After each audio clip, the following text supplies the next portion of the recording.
The Christmas lights on my parents' tree blinked in alternating patterns of red and green, throwing moving shadows across the living room where I had spent every holiday for the past 29 years. Some things never changed.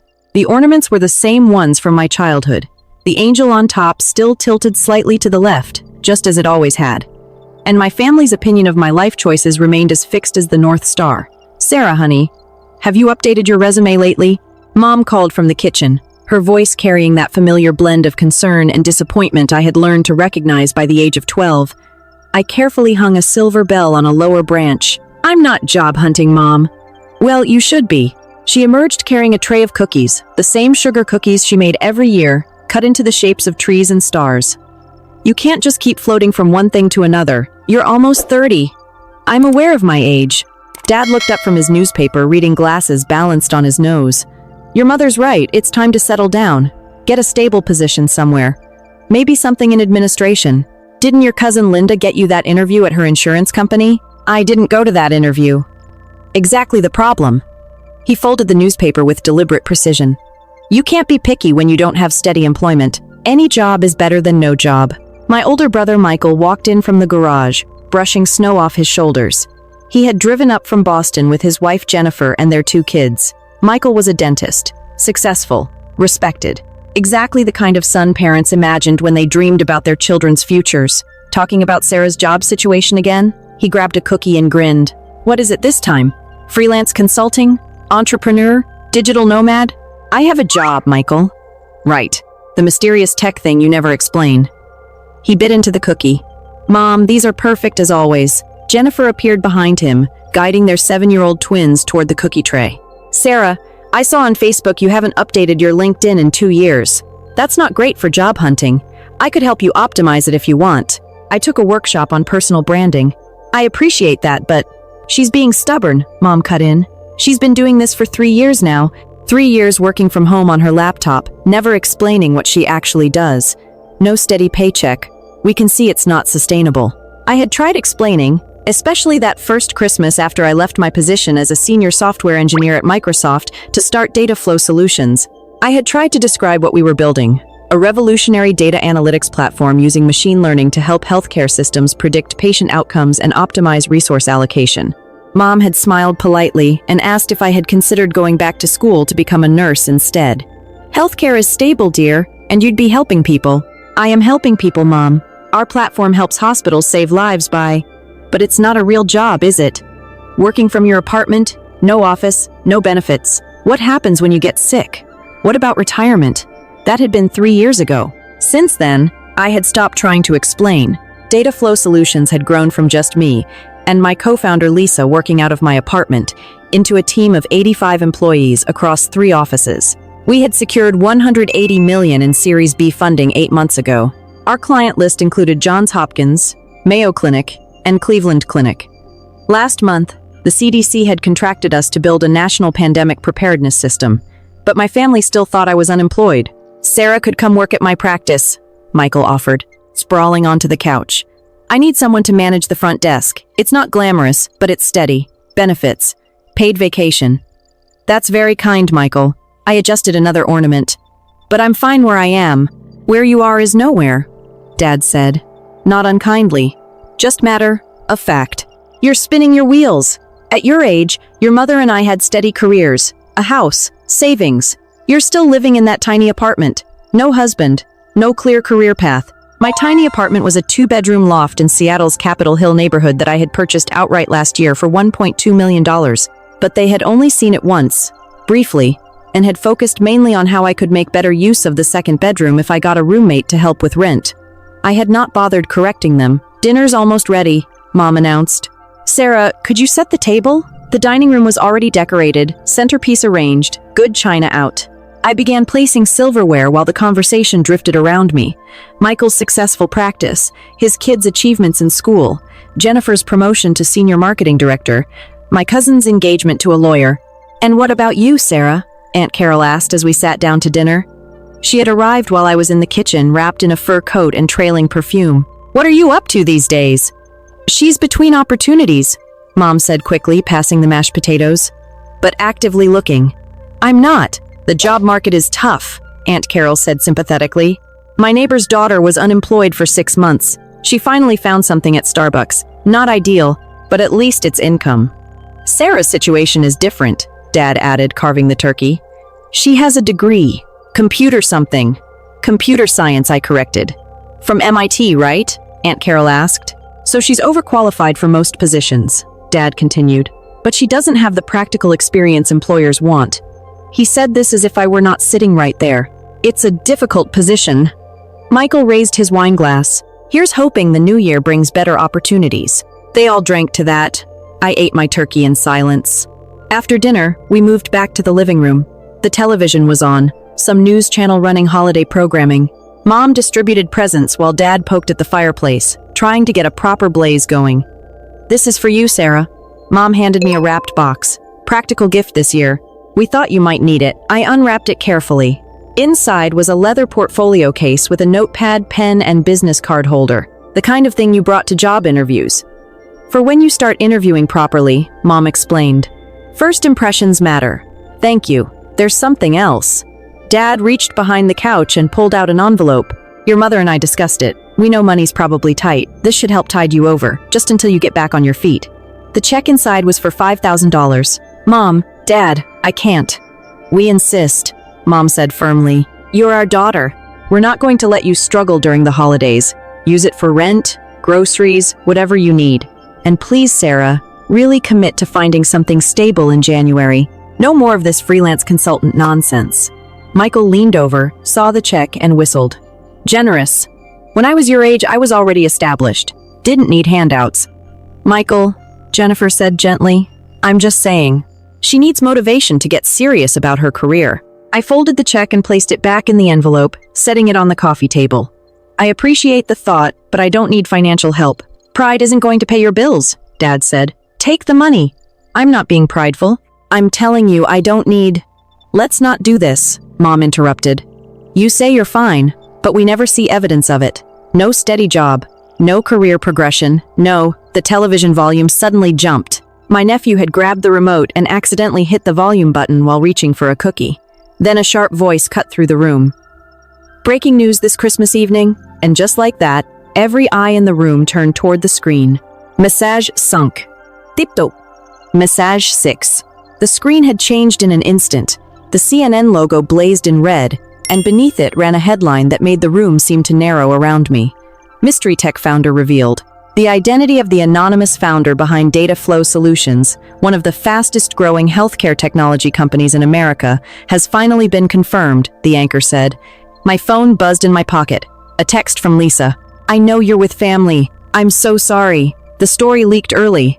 It's everywhere. Dataflow Solutions made headlines earlier this year when they secured $180 million in funding, the anchor continued.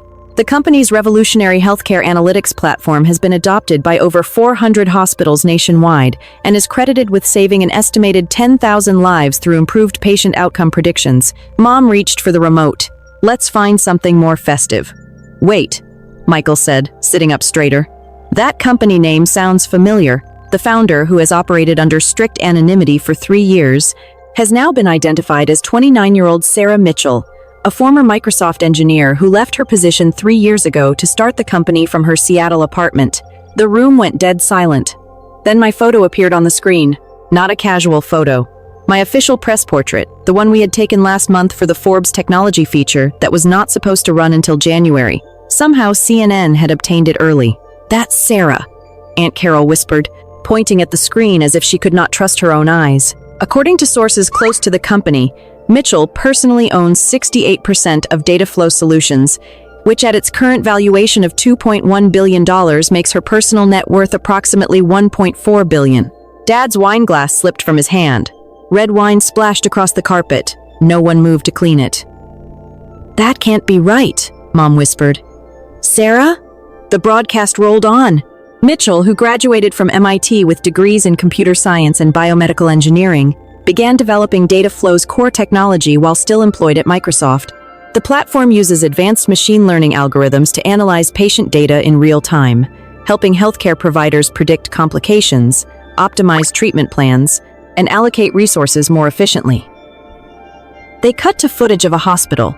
I recognized it immediately as Johns Hopkins. A doctor in scrubs stood inside what looked like a packed ICU. "Data flow has revolutionized how we practice medicine," he said. "The predictive accuracy is unlike anything we've seen before. We've reduced patient mortality in our ICU by 23% since implementation. Sarah Mitchell's technology is saving lives every single day." Back to the studio. The CDC recently awarded Dataflow Solutions a $300 million contract to build a national pandemic preparedness and response system. The company, which started with just 2 employees, now has a team of 85 across offices in Seattle, Boston, and Washington, D.C. Michael already had his phone out, typing frantically. "This is real. It's on Bloomberg, Wall Street Journal, Forbes. The anchor kept speaking over him. Mitchell has been notoriously private, rarely giving interviews and never appearing at industry conferences. But those who have worked with her describe a brilliant, driven innovator who is fundamentally changing healthcare technology." They showed a clip from a medical technology conference. A moderator was speaking with absolute conviction. Dataflow's founder is a genius, absolutely revolutionary work. The fact that she's accomplished this by 30 while maintaining complete anonymity is remarkable. "Wait," Jennifer said, her voice barely above a breath. "You own a billion-dollar company?" $2.1 billion, Michael corrected, staring at his phone. "Current valuation. Sarah, is this actually you?" The television switched to another image, a screenshot of the Forbes article that was not supposed to publish until January. The headline stretched across the screen like a spotlight I had spent years avoiding. "The Invisible Billionaire: How Sarah Mitchell Built Healthcare's Secret Empire." Mom made a sound somewhere between a gasp and a sob. "We reached out to Mitchell for comment," the CNN anchor said, but her representatives declined to provide a statement. However, the company did confirm her identity and released this prepared statement. Dataflow Solutions was founded with a single mission to save lives through better data. Our founder's vision and leadership have made that mission a reality in hospitals across America. We're proud of the work we've done and the patients we've helped. Dad finally spoke, and his voice sounded like it belonged to someone else. "Sarah." I looked at all of them. Mom's face had gone pale. Dad looked like he might be sick. Michael's expression kept shifting between shock, confusion, and something darker, something closer to humiliation. "It's true," I said simply. But you said..." Mom could not finish the sentence. "I tried to tell you multiple times. You didn't want to hear it." "You said you worked in tech," Michael protested. "You didn't say you owned." He gestured helplessly toward the television, where they were now showing the exterior of our Seattle headquarters. "I said I founded a healthcare technology company. I explained what we do. You told me it wasn't a real job." The anchor moved on again. Joining us now is tech analyst David Chin. David, help us understand the significance of Dataflow Solutions in the healthcare industry. A new face appeared in split screen. "This is one of the most important healthcare innovations of the decade," the analyst said. "What Sarah Mitchell has built isn't just a successful company. It's technology that is fundamentally changing how medicine is practiced. The predictive algorithms are so accurate that hospitals using Dataflow see measurably better patient outcomes. We're talking about thousands of lives saved, and she's done this in 3 years." "Starting from nothing?" the anchor asked. "From her apartment," David Chin replied. "Self-funded initially, then a small angel investment round. She maintained absolute control of the company, refusing to give up decision-making power even as funding increased. That's almost unheard of in tech. Most founders get diluted down to minority stakes. Mitchell kept 68%. That's brilliant business strategy, combined with revolutionary technology." Jennifer was now scrolling too, her eyes widening line by line. "There's an article here about your apartment," she said. "It says you bought it for..." "Sarah, it says you paid cash for $1 million loft." $1.2 million, I corrected quietly. The article got the number wrong. Aunt Carol had both hands over her mouth. "The other remarkable aspect," the analyst continued, "is Mitchell's intentional anonymity. In an industry obsessed with founder celebrity, your Elon Musks, your Mark Zuckerbergs, she has remained almost completely unknown outside of healthcare circles. No social media presence, no conference appearances, no press interviews, just pure focus on the technology and the mission." "Why the privacy?" the anchor asked. "According to those who know her, Mitchell believes the work should speak for itself. She's not interested in being famous. She's interested in solving problems. That is refreshing in Silicon Valley, where founders often become celebrities before their companies even prove viable." Mom stood abruptly and walked to the window. Her shoulders were shaking. Dad rubbed both hands across his face. "The check," he said at last. "We gave you a check." I said nothing. He stared at the envelope on the coffee table as if it had become something obscene. "We tried to give you $5,000. You're a billionaire, and we tried to give you $5,000 because we thought you couldn't pay rent." "I know, Dad."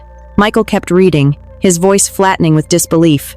"This one says you turned down a $900 million acquisition offer from Google last year." $900 million. You said no? It wasn't enough, and they wanted control of the technology. I wasn't willing to give that up. Not enough? His voice cracked. "I've been working 12 years to build a practice worth maybe $2 million, and you turned down $900 million because it wasn't enough?" "It wasn't about the money, Michael. It was about keeping the mission intact." "The mission?" he repeated, almost hollow. "Saving lives. That's always been the mission. That's why I started this company." Jennifer slowly set her phone down on the table, as if it might explode in her hands. "The article says Johns Hopkins credits your platform with reducing ICU mortality by 23%. 23%. Do you understand what that means?"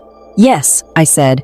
"It means approximately 400 fewer patients died in their ICU last year than would have without our system." She stared at me. 400 people are alive because of you. Because of the team. Because of the technology. I just started it." "You just started it," Jennifer echoed. "You just built a billion-dollar company that is saving hundreds of lives and you never mentioned it?" I tried. No one wanted to listen. Mom turned from the window, tears streaming down her face. "I called it a phase. I told Carol you were going through an unemployment phase." "I know. I gave you a portfolio case for job interviews." "I know, Mom. I've been telling everyone my daughter can't keep a steady job while you've been." Her voice broke apart before the sentence did. The television moved on to an interview with a hospital administrator. "Before data flow, we were making treatment decisions based on experience and instinct. Now we have data-driven insights that dramatically improve outcomes. This technology will be standard in every hospital within 5 years. Sarah Mitchell's company is the future of healthcare." Dad picked up the envelope with the check and stared at it again. "You must think we're idiots." "No. We tried to give you money. Career advice. We suggested you work as a receptionist at Michael's dental practice. You were trying to help, I understand that. You let us think you were failing. I told you I wasn't." "You didn't believe me," I said, looking from one face to the next, "because you never wanted to believe me. You never showed us," Dad said weakly. "You never brought us to your office or explained the scope or—" "I tried. Dad, remember 2 Christmases ago? I explained the funding round, the hospital partnerships, the CDC interest. You told me it sounded like a scam.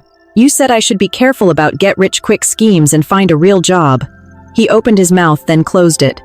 Michael was still scrolling through article after article. "There's a profile here from MIT's alumni magazine. It came out 6 months ago. Sarah Mitchell, class of 2018, is revolutionizing healthcare technology through data flow solutions. It's all here. Everything you accomplished. Did you send us this?" "I did. I sent it to the family email list." "I don't remember seeing it." He stopped. His face tightened. "I probably deleted it without reading. I thought it was spam." "I know." Then another phone started ringing, then another. Aunt Carol answered hers, listened for a few seconds, then said, "Yes, that's my niece. Yes, the one on CNN. No, we had no idea. We thought she was unemployed." She hung up looking dazed. "That was Margaret from my book club." She saw the news. Mom's phone was buzzing nonstop now. She glanced at it, then set it down like it had burned her hand. "Everyone's texting. Everyone's asking about you.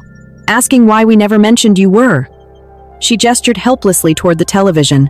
The CNN broadcast had moved on to market implications. Data Flow's technology could be worth significantly more than the current $2.1 billion valuation. An investment analyst was saying, if they expand internationally or develop additional applications for their core algorithms, we could see a company worth $10 billion or more within 5 years. Jennifer stood up suddenly. "I need air." She walked to the front door, opened it despite the cold, and just stood there breathing. The twins, who had been playing with toys in the corner, finally looked up. "Is Aunt Sarah famous?" "Yes, buddy," Michael said quietly. "Apparently Aunt Sarah is very famous." "Cool! Is she rich like Iron Man?" "Richer, probably." The room fell quiet again. Dad cleared his throat. "We owe you an apology." "Do you?" "Of course we do. We've treated you like a failure for 3 years while you were building something extraordinary. You treated me the way you wanted to see me." I let the words hang there. I tried to correct that perception. "You weren't interested in being corrected." "That's not fair," Mom whispered. Isn't it? Every time I tried to explain what I was doing, you changed the subject, or offered me career advice, or suggested I apply for dental receptionist positions. You didn't want to hear about my success because it didn't fit the narrative you had already created. Mom wiped at her eyes. Why didn't you force us to understand? How? I showed you articles. I explained the technology. I invited you to visit the office. You were always too busy or not interested.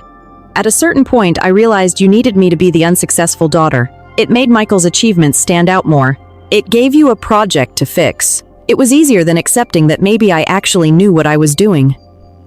That's not true, Michael said, but his voice had no force behind it. Isn't it? I looked straight at him. Be honest, Michael. When was the last time Mom and Dad spent an entire dinner talking about your accomplishments without mentioning mine as a comparison point? He did not answer. I'm the measuring stick for failure in this family. Always have been. The weird one who liked computers too much. The one who made unconventional choices. The one who didn't follow the standard path. And you know what? I'm okay with that. I stopped needing your approval 3 years ago when I decided to take the risk of starting this company. We're your family, Dad said. You should need our approval. No, Dad. I should have your support. There's a difference. Approval means you judge whether my choices meet your standards. Support means you trust me to make my own decisions and back me up regardless. On the television, footage from our Boston office was rolling. Employees crossed a modern workspace, worked at standing desks, collaborated inside glass-walled conference rooms. The company culture at Data Flow is reportedly exceptional, the reporter said. Mitchell is known for prioritizing employee well-being, offering generous benefits, and maintaining a clear mission-focused environment. Employee reviews consistently rate it as one of the best places to work in tech. Aunt Carol's phone rang again. She glanced at the screen, declined the call, and silenced it completely. Everyone in town is going to know by tomorrow. Everyone in the country knows right now, Jennifer said from the doorway. This is national news. International, Michael corrected, staring at his phone. BBC is covering it. So is Reuters. You're trending #1 on Twitter. I finally checked my own phone. 63 missed calls, 147 texts, emails in the hundreds. My PR team was in meltdown inside the company Slack channel. Lisa had already texted again, hiding in my bathroom. Parents keep calling. Do we have a statement ready? I typed back. Use the standard one. Don't deviate. I'll handle my family. Sarah. Mom approached me slowly, like I might disappear if she moved too fast. I'm so sorry. I'm so sorry. I know. No, you don't. You don't know how much I regret this. The things I said. The way I treated your success like it was a phase or a joke. I'm your mother. I should have believed in you. Yes, I said quietly. You show.